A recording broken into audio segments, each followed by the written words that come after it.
অবিলম্বে মহার্ঘ ভাতা কার্যকর সহ 4 দাবি জানিয়েছে সচিবালয় কর্মকর্তা কর্মচারী পরিষদ। তবে প্রশ্ন হচ্ছে, পূর্বের সরকারি কর্মচারী দাবি আদায় ঐক্য পরিষদ এর 50% মহার্ঘ ভাতা সহ 7 দাবি কি এর মধ্যে আছে? সচিবালয় কর্মকর্তা কর্মচারী পরিষদের দাবিগুলো কি সবার দাবিকে প্রতিনিধিত্ব করে? আজকের ভিডিওতে এসব নিয়ে বিস্তারিত থাকছে। চ্যানেলটি সাবস্ক্রাইব করে আমাদের সাথেই থাকুন। 16 ফেব্রুয়ারি 2025 রবিবার অর্থ বিভাগের সচিবের সঙ্গে বাংলাদেশ সচিবালয় কর্মকর্তা কর্মচারী সংযুক্ত পরিষদের আলোচনা সভা অনুষ্ঠিত হয়েছে। রোববার বিকেলে 4:30টায় সচিব দপ্তরে এ সভা অনুষ্ঠিত হয়। এ সময় অর্থ সচিবের কাছে 4 দফা দাবি পেশ করেন পরিষদের সভাপতি মোহাম্মদ বদিউল কবির ও মহাসচিব নিজাম উদ্দিন আহমেদ। অর্থ সচিব নেতৃবৃন্দের পেশকৃত দাবির যৌক্তিকতা অনুধাবন করেন এবং অবিলম্বে দাবি বাস্তবায়নের ইতিবাচক মনোভাব পোষণ করেন। তবে গত 7 ফেব্রুয়ারি 2025 শুক্রবার সকালে রাজধানীর কেন্দ্রীয় শহীদ মিনারে সরকারি কর্মচারী দাবি আদায় ঐক্য পরিষদের ব্যানারে নবম পে স্কেল বাস্তবায়ন, 50% মহার্ঘ ভাতা সহ 7 দাবিতে যে মহাসমাবেশ করেছে 11 থেকে 20 গ্রেডের সরকারি কর্মচারীরা, সেটি ছিল সার্বজনীন সমাবেশ। 15 ফেব্রুয়ারির মধ্যে দাবি আদায় না হলে তারা দেশব্যাপী কঠোর কর্মসূচির হুঁশিয়ারিও দিয়েছিল।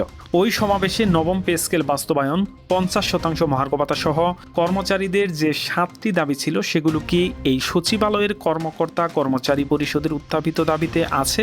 চলুন দেখে নেওয়া যাক। বাংলাদেশ সচিবালয় কর্মকর্তা কর্মচারী পরিষদের এবং সরকারি কর্মচারী দাবি আদায় ঐক্য পরিষদের যে দাবিগুলো আংশিক বা সম্পূর্ণ মিল রয়েছে সেগুলো প্রথমে উপস্থাপন করছি। বাংলাদেশ সচিবালয় কর্মকর্তা কর্মচারী পরিষদের এবং সরকারি কর্মচারী দাবি আদায় ঐক্য পরিষদের প্রথম দাবির অনেকটা মিল রয়েছে। বাংলাদেশ সচিবালয় কর্মকর্তা কর্মচারী পরিষদের প্রথম দাবি ছিল নতুন পে কমিশন গঠন সহ কর্মচারীদের জন্য অবিলম্বে মূল বেতনের 50% মহার্ঘ ভাতা কার্যকর করা এবং প্রস্তাবিত মহার্ঘ ভাতার পরিবর্তে মুদ্রাস্ফীতির সঙ্গে সমন্বয় করে বেতনের সঙ্গে কমপক্ষে 5টি ইনক্রিমেন্ট হিসেবে জিও বা গভর্নমেন্ট অর্ডার জারি করা। আর সরকারি কর্মচারী দাবি আদায় ঐক্য পরিষদের প্রথম দাবি ছিল বৈষম্যমুক্ত নবম পে স্কেল বাস্তবায়নের জন্য পে কমিশন গঠন ও পে স্কেল বাস্তবায়নের আগ পর্যন্ত অন্তর্বর্তীকালীন সময়ের জন্য 50% মহার্ঘ ভাতা চলতি জানুয়ারি থেকেই কার্যকর করতে হবে। বাংলাদেশ সচিবালয় কর্মকর্তা কর্মচারী পরিষদের দ্বিতীয় দাবি ছিল বাংলাদেশ সচিবালয়ের কর্মচারীদের জন্য দুদকের ন্যায় রেশন ব্যবস্থা বাস্তবায়ন সহ 30% হারে সচিবালয় ভাতার জন্য দ্রুত আদেশ জারি করা। তবে এক্ষেত্রে সরকারি কর্মচারী দাবি আদায় ঐক্য পরিষদের পঞ্চম দাবি আংশিক মিল আছে। তারা তাদের পঞ্চম দাবিতে জানিয়েছিল বাজার মূল্যের লাগামহীন ঊর্ধ্বগতি ও জীবনযাত্রার ব্যয় বৃদ্ধি এবং মুদ্রাস্ফীতি বৃদ্ধির বিষয় বিবেচনা করে প্রদেয় সব ভাতা পুনর্নির্ধারণ, 11 থেকে 20 গ্রেডের রেশন ব্যবস্থার প্রবর্তন ও সরকার থেকে গৃহ ঋণ সুবিধা সহজ করতে হবে। বাংলাদেশ সচিবালয় কর্মকর্তা কর্মচারী পরিষদের তৃতীয় দাবিটি ছিল 2015 সালের পে কমিশনের সুপারিশ অনুযায়ী যথাসময়ে পদোন্নতি না হওয়ার কারণে অবিলম্বে পূর্বের ন্যায় টাইম স্কেল ও সিলেকশন গ্রেড ব্যবস্থা পুনর্বহাল করা। আর সরকারি কর্মচারী দাবি আদায় ঐক্য পরিষদের চতুর্থ দাবি তার সাথে কিছুটা মিল ছিল।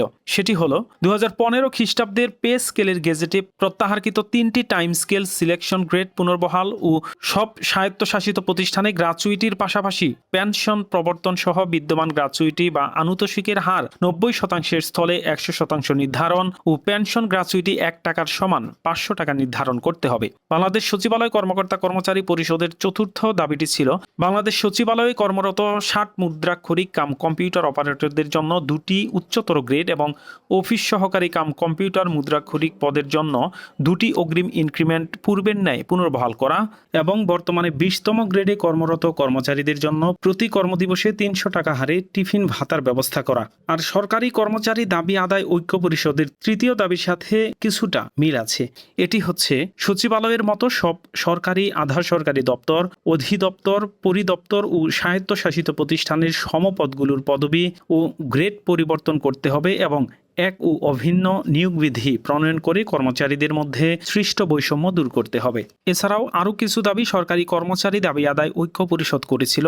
সেগুলো হলো যেসব কর্মচারী মূল বেতনের শেষ ধাপে উন্নীত হয়েছে তাদের বার্ষিক বেতন বৃদ্ধি নিয়মিত করতে হবে, বেতন স্কেলের বৈষম্য নিরসনের জন্য 10 ধাপে বেতন স্কেলে নির্ধারণ সহ পে কমিশনে কর্মচারী প্রতিনিধি রাখতে হবে, ব্লক পোস্টে কর্মরত কর্মচারী সহ সব পদে কর্মরতদের পদোন্নতি বা 5 বছর পর পর উচ্চতর গ্রেড দিতে হবে। এছাড়াও টেকনিক্যাল কাজে নিয়োজিত কর্মচারীদের টেকনিক্যাল পদমর্যাদা দিতে হবে এবং উন্নয়ন প্রকল্প থেকে রাজস্ব খাতে স্থানান্তরিত পদের পদধারীদের প্রকল্পের চাকরিকাল গণনা করে টাইম স্কেল ও সিলেকশন গ্রেড দেওয়ার অবকাশ নেই বলে অর্থ মন্ত্রণালয় থেকে জারি করা বৈষম্যমূলক আদেশ ও আউটসোর্সিং পদ্ধতিতে কর্মচারী নিয়োগ প্রক্রিয়া বাতিল করতে হবে।